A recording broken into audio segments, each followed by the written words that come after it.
Recibimos ahora al defensor del pueblo, doctor Walter Gutiérrez, quien ha sido decano del Colegio de Abogados de Lima y a quien este tema de la violencia ejercida contra mujeres interesa desde el punto de vista ciudadano y jurídico desde hace mucho tiempo.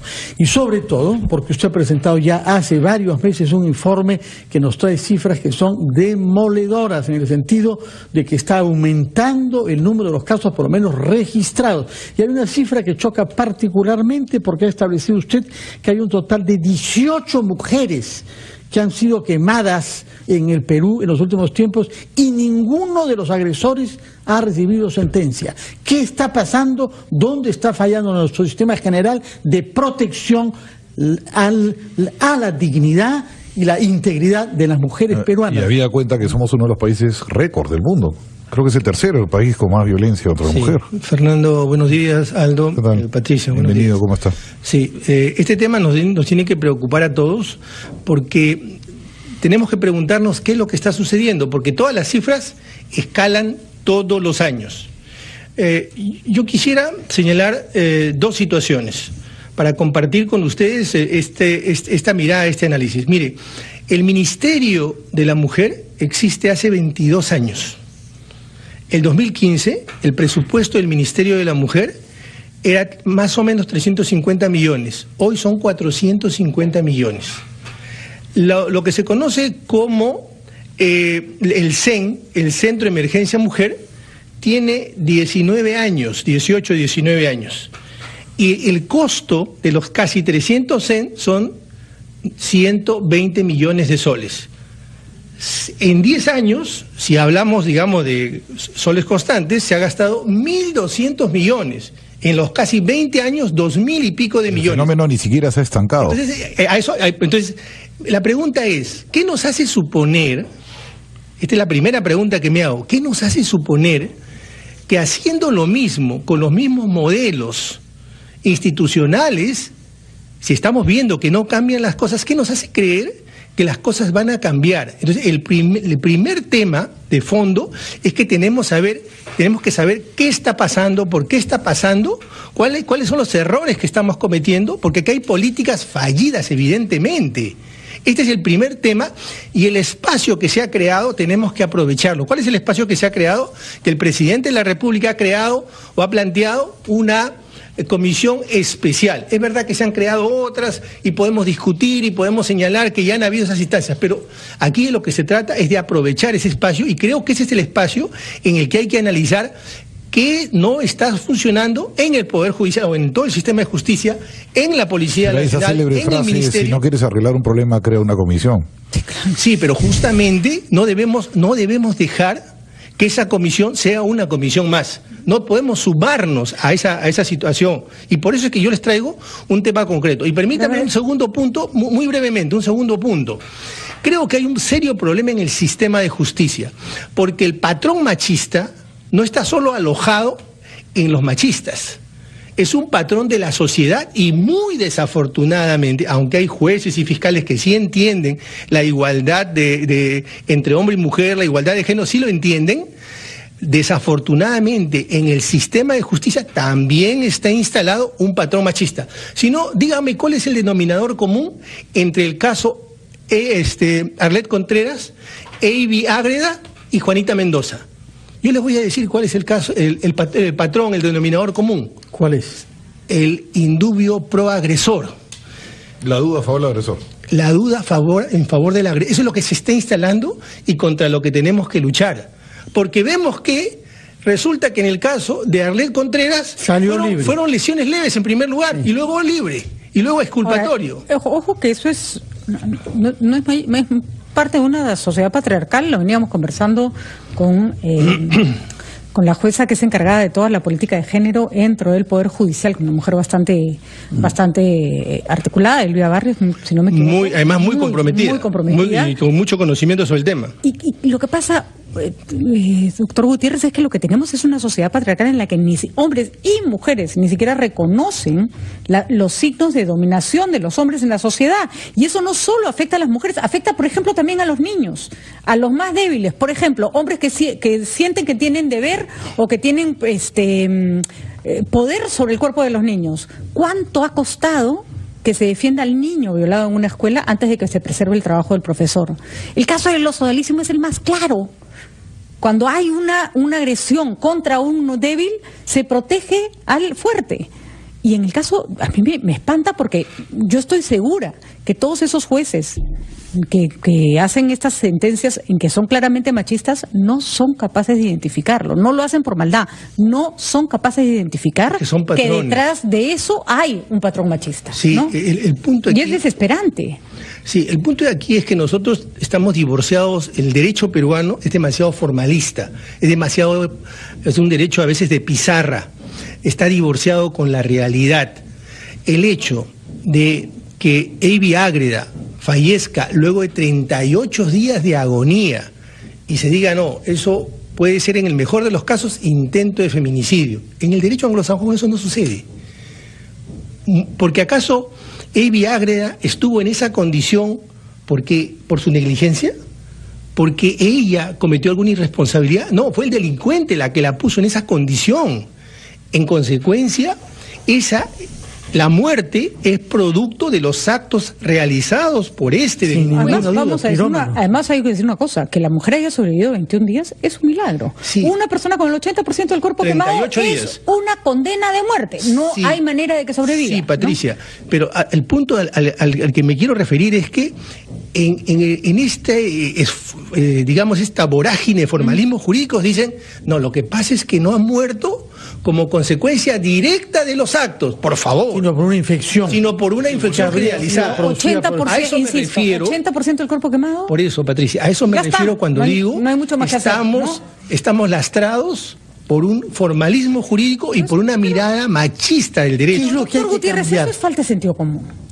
Es que el derecho no es otra cosa que la positivización del sentido común. Estamos divorciados del sentido común. Totalmente. ¿Qué es lo que hay que cambiar? ¿Textos normativos o la práctica No judicial? es necesario. Gran parte, probablemente haya que dar algunas normas, pero gran parte de las normas ya están dadas, Fernando. Aquí de lo que se trata es que los jueces empiecen a construir interpretaciones al hilo de lo que ya ciertos estándares internacionales han sancionado. ¿Por qué no está hecho eso ya, puesto que ustedes mismos están elogiando a la persona que es responsable en el Poder Judicial del tema mujer? Bueno, ¿por qué es que no se ha impregnado ya? Que eso es un tema gravísimo en el que hay que actuar judicialmente con severidad y rapidez. Es que quienes están en esta batalla, desafortunadamente, somos minoría. Porque mire, hay espacios, incluso privados, donde esto tiene que darse. En los centros comerciales, en las universidades, en las clínicas, en los gimnasios. Existe una ley que es la 30314, que establece que los gobiernos locales tienen que dar una ordenanza municipal para justamente atajar, detener el acoso sexual, que es la antesala y que luego puede escalar y terminar en lo que hemos visto. Hablando de estos problemas con Mire, de los 43 distritos de Lima, solo 18 han dado la ordenanza municipal. La batalla la tenemos que dar, Fernando, en todos los espacios, no solamente en la radio, en una entrevista o en una campaña que hagan los medios, y no solamente en la Defensoría del Pueblo, y no solamente unos cuantos jueces, en todos los espacios. Ahora, hay un debate sobre el tipo. Se ha escrito y se ha hablado que lo que ha sucedido aquí no es un feminicidio, sino un homicidio calificado. ¿Cuál es su opinión en este caso de esta pobre señora quemada? ¿Fue homicidio? Bueno, para mí claramente es un feminicidio. ¿Cuándo hay un feminicidio, Aldo?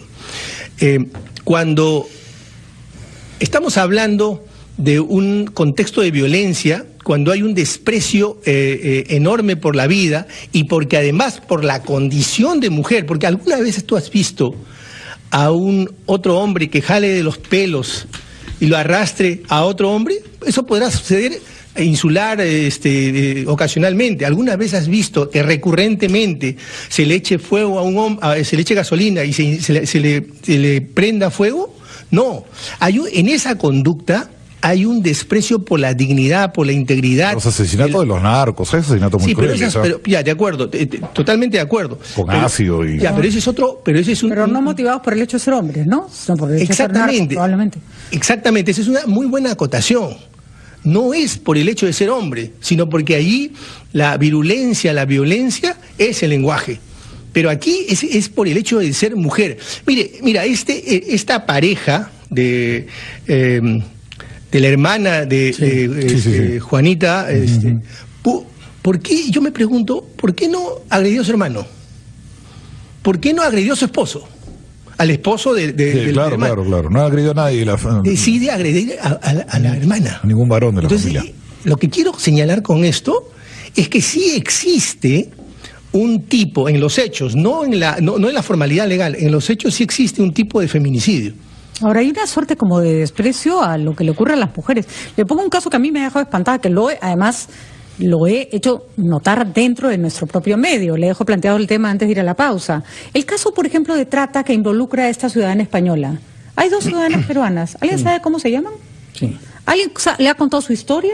¿Alguien ha dicho que sobre esas mujeres, o por lo menos una de ellas, había denuncia y había una familia buscándola? No, es la española y 2 mujeres. O sea, así tratamos los medios, la policía, nuestra justicia, a quienes son víctimas dentro de nuestro propio territorio. Doctor Walter Gutiérrez, yo le ruego que se quede con nosotros para la pausa y queremos preguntarle también sobre estos audios que plantean dificultades también respecto a nuestro Poder Judicial y sobre todo el Consejo Nacional de la Magistratura. Primero la pausa.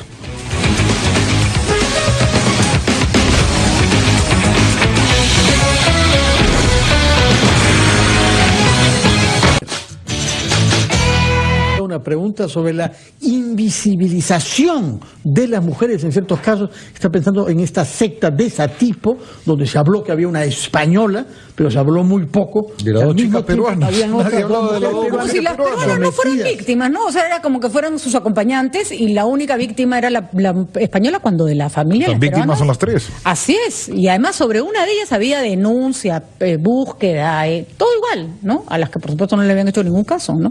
Doctor Walter Gutiérrez, ¿cómo hacemos para dar esta batalla de una manera victoriosa? Bueno, como digo, me parece que tenemos que destruir estos patrones machistas en todos los espacios, en el espacio privado, pero particularmente en el espacio público, porque si el Estado no hace su papel, ya todo está perdido. Y desafortunadamente, el patrón machista está instalado también en los funcionarios públicos, y no debería ser así. Particularmente en el sistema de justicia, entendiendo el sistema de justicia como también la policía, la Fiscalía, el Poder Judicial, todas las instancias de justicia tienen que entender esta visión de igualdad. La invisibilización, disculpa Pati, la invisibilización garantiza la impunidad, garantiza nuevas agresiones. Lo que preocupa, doctor Gutiérrez, es que se dice, esto se arregla con educación. Ok. Eso es a largo plazo. Ya, ok, pero empecemos por el lado de educación. En casa, un padre machista y una madre machista, porque existen de mujer y hombre, no van a poder inculcarle a un niño algo distinto de lo que hay en la sociedad. Ok, lo mandamos al colegio. Ni siquiera sabemos qué queremos poner en los textos escolares. Le ponemos en un texto de comprensión lectora un texto que dice que la mujer tiene que ser virgen hasta los 24 años. Con lo cual, si alguien pierde la virginidad antes de los 24 años, supongo que el papá tendrá derecho de pegarle un manazo a su hija. Por cierto, si el chico pierde la virginidad a los 24 años es considerado un tonto, ¿no? Por no decir algo peor. Entonces, ¿dónde? Yo después de lo de los textos escolares me pregunto, ¿entonces dónde?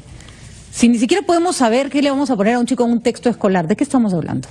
Sí, claro, definitivamente esta guerra se gana o se pierde en las aulas universitarias, y el insumo, que son los textos, o los actores principales, que son los profesores, tienen que estar muy esclarecidos, muy claros en este tema. A mí me ha preocupado mucho que se diga, por ejemplo, que estos textos en realidad hay una cierta duda, no he visto firmeza, porque estos textos objetivamente son tóxicos, objetivamente están mal. Es como si dijéramos, hemos encontrado medicinas Bamba o medicinas vencidas, pero bueno, la vamos a sacar luego. No, señor, usted la tiene que sacar en este momento, y tenemos que revisar todo el lote de medicinas, como tenemos que revisar todos los textos escolares. La Defensoría ya ha señalado, ha pedido los textos, porque así cueste mucho trabajo, vamos a revisar todos los textos.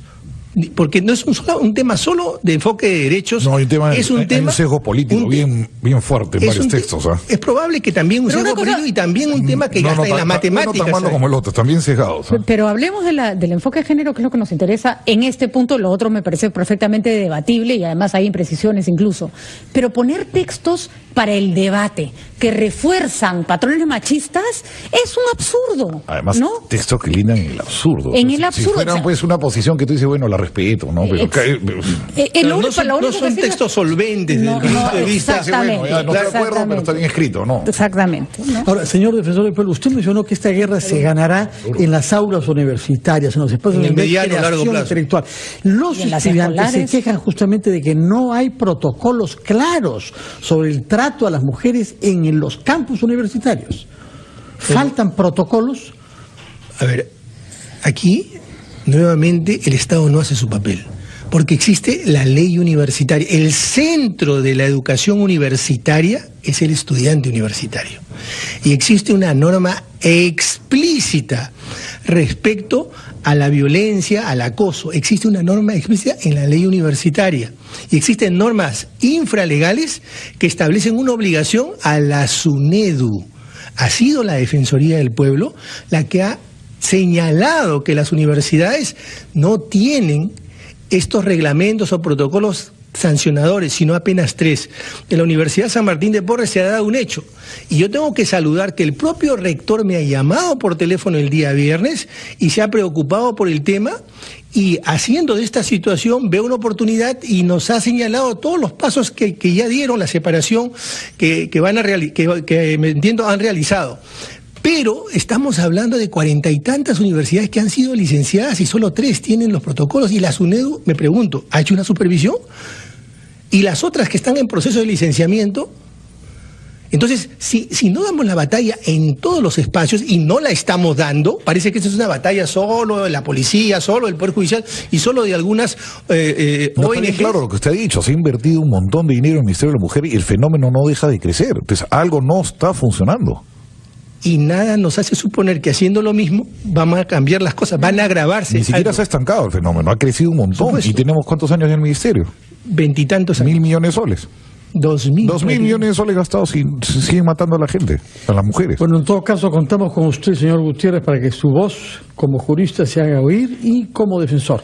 El otro tema que es importante de actualidad es la difusión de estos audios en donde se escucha a magistrados y miembros del Consejo Nacional de la Magistratura preparando justamente sentencias indulgentes, una de ellas sobre una adolescente violada. Hay jueces que negocian y que vuelven esto. Niña, 11 años. 11 años. Con unas preguntas. Estamos ante un problema tanto más grave que todo esto concierne también al presidente del OMPE, a menos de 3 meses de las elecciones municipales y regionales. A quien señor investiga Castillo, además este Consejo Nacional de la Magistratura, nombró- que ya es como para echarnos a Va a llorar, haber un ¿no? pronunciamiento, ¿no? En la sala Hoy plena. se reúne la sala Sala plena. plena, todo lo ¿Qué orientación general puede dar usted a los ciudadanos para que no pierdan del todo la fe en nuestras instituciones judiciales, señor Gutiérrez? Primero, una línea de base. Aquí esto es indignante y muy preocupante. Primero, porque estamos hablando de una organización de estatus constitucional.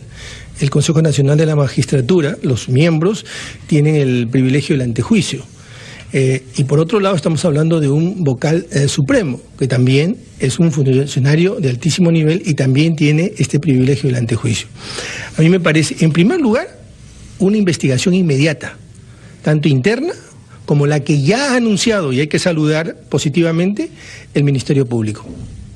Es verdad que el Ministerio Público no puede hacer una investigación subjetiva, indicando tal o cual funcionario es el responsable y lo voy a investigar, pero va a ser lo que se denomina una investigación preliminar, para ver si hay objetivamente hechos delictivos y a partir de ahí ver si es que se pide el levantamiento del Ahora, ¿qué privilegio. hacemos con el problema de fondo del Consejo Nacional de Magistratura?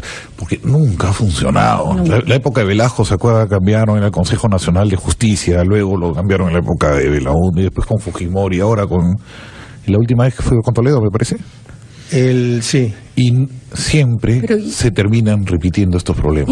¿Cómo escogimos a los jueces? Y el audio sobre que han colocado a una persona encima de otra, le dice, hemos tenido que sacar a la que iba segunda y nos ha costado trabajo. O sea, hay una pobre persona a la que le correspondía entrar que la sacaron para No, que por lo entre un menos hay tráfico de recomendado, influencia, por lo menos, empezando por ahí. Bueno, yo quisiera hablar en condicional hasta que no se conozca todo y se vea la investigación. Evidentemente se perfila la figura del tráfico de influencias, pero el concepto del Consejo Nacional de la Magistratura es un buen concepto como concepto, Pero cuando manoseamos y queremos que ingresen tan fácilmente personas que no tienen formación o que no tienen una suficiente trayectoria, vamos a tener una institución débil. ¿Y qué hacemos?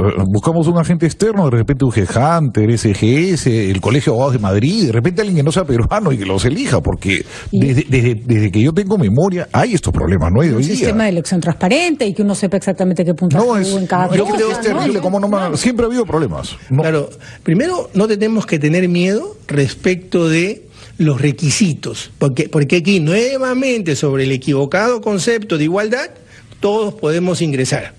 Y ese todos podemos ingresar no es verdad. No, la meritocracia va primero. Ya, exactamente. El referéndum no es criterio de verdad, es meritocracia, como acaba de señalar Aldo, en primer término. En segundo lugar, creo que regresamos a una falencia muy grave que tenemos a nivel de Congreso. Un Senado ayudaría mucho a esto. Un Senado... Pero también pasaban en la época de Belaúnde, hubo un montón de problemas. Sí, pero... Siempre, y en la época de Lapra, se acuerda, el primer gobierno fue peor. El Senado tampoco soluciona. Pero es que al Senado tienes que acotarle también la manera de elegir. No se trata aquí de elegir de espacios de poder. Se politiza. En el Senado también elegía, bueno, no voy a dar nombres de políticos de esa época, pero usted sabe quién era muy importante en la época de Belaúnde y él nombraba a los jueces. Sí, pero en ese momento no existía... Me refiero, ¿no? Aldo, pero te estás confundiendo porque en ese momento no existía Consejo Nacional de la Magistratura. No, era directa la elección. Sí, pues. Entonces todos pasaban, desfilaban por el Congreso. He visto desfilar por el Congreso. En el Congreso, ¿no es cierto? Entonces, justamente el Consejo Nacional de la Magistratura sirve para eso, pero aquí lo que no debemos hacer es dinamitar las instituciones. De ninguna manera. Bueno, se dinamitan solas, ¿ah? Sí. Contamos con usted para eso, señor Walter Gutiérrez, defensor del pueblo. Gracias por su presencia. Gracias. Y lo alentamos a que mantenga esta doble batalla, por una parte contra la violencia que se ejerce en nuestro país contra mujeres y la discriminación en general, y también por la transparencia en los sistemas judiciales, en lo cual no hay lucha posible para sacar adelante nuestro país. Muchas gracias y que tenga buenos días.